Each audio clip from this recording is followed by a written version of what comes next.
হাই everyone, কি খবৰ? আজি আপোনালোকৰ মাজলৈ আৰু এটা আনবক্সিং ভিডিঅ' লৈ আহিছোঁ। আই হোপ আপোনালোকে চাই কিনে ভাল পাব। আৰু ফ্ৰেণ্ডছ, ইয়াৰ ভিতৰত আছে Himalaya baby care gift pack.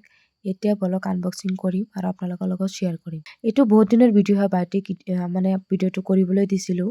ভাইটিয়ে ভিডিঅ'টো কৰি থৈছে।